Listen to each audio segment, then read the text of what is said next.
Interpretation, or an interpreter rather, is somebody who moves info from one language to another in an oral format.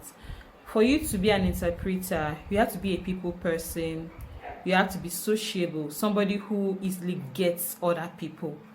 You can be with somebody at a particular period of time and you get to understand the person's temperament and how the person seemingly thinks or talks. This is because an interpreter not only interprets words but also interprets emotions and feelings, emotions, quite close but not very close.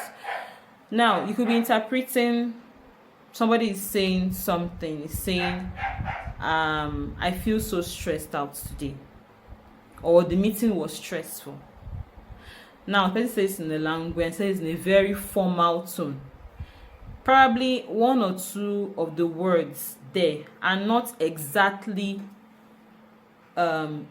interpretable in the other language. You don't have an exact word to interpret it. You would have to get an expression that would take that word from the source language into the target language and get the same response with the audience you are interpreting for. Like when you say it rained cats and dogs, and you want to say the same expression in French.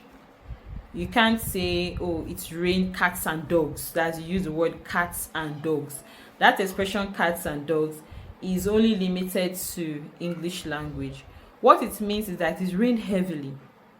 So you are taking the expression and taking it to another language. For example, you are saying it in French. Il pleut de torrents. That's, it rained heavily. It's rained in torrents, if I want to do word for word translation.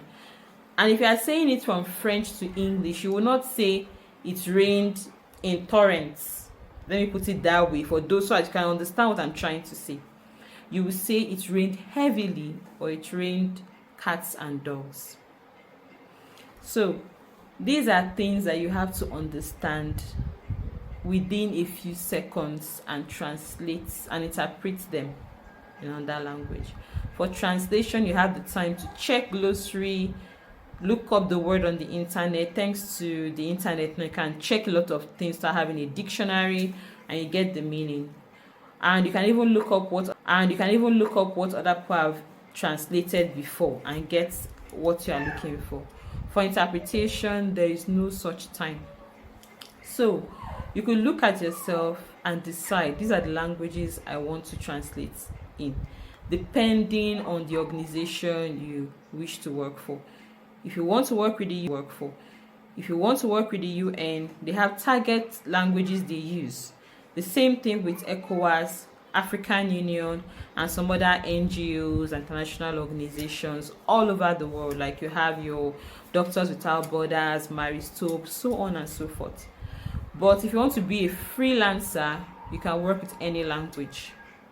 So if you already have a niche you are in, or you have an organization you are already in, and you want to move up the ladder to another department, you should be working within those languages that are obtainable in that organization.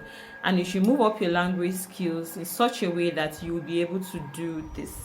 So you could take up a master course in interpretation and translation. There's so many universities outside Nigeria. You have one in Ghana, there's one in Kenya.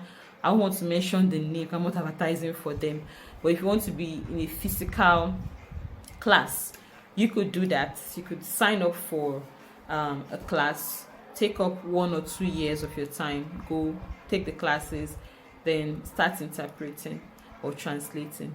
You can also do an online class. Thanks to technology, you can be anywhere you want to be and learn, which is wonderful because many of us cannot really travel or leave our jobs or leave our families and be away for years or months learning. So that is a big plus for you. Could learn in the evenings or on weekends, as the case may be, on a flexible schedule.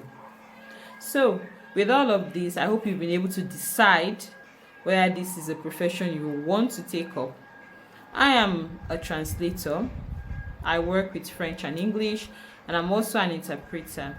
In the next video, we're talking about the types of translations you could have and the types of interpretation techniques and the methods that could be used.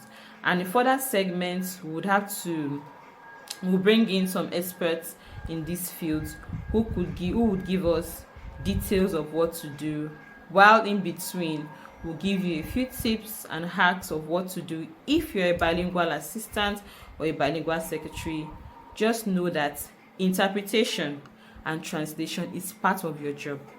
Though it might not be on a full-time basis, you could do it while in the organization as the need arises, but it's part of your job. So you have to learn it.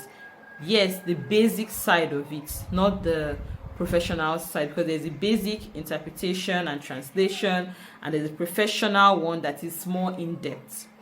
You have to do it. You also have a course for those who want to become bilingual assistants, bilingual secretaries, administrative assistants, what's it called, corporate assistants or corporate bilingual assistants.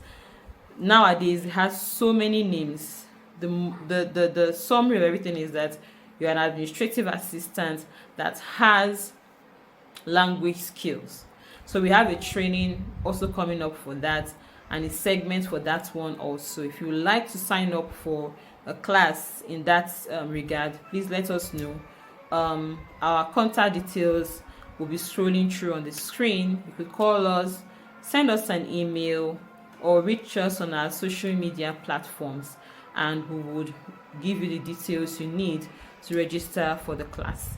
Know that this field is an open field, and it's still taking in as much people as possible, so it's not getting filled up anytime soon. And with that, I would like to say thank you for your time. Thank you for coming online today. I hope to see you in the next segment, and we would love to have an interactive session with you. With time, we'll have live sessions where you can ask questions, you can come online and get to meet the trainers. Thank you and have a lovely day. Bye.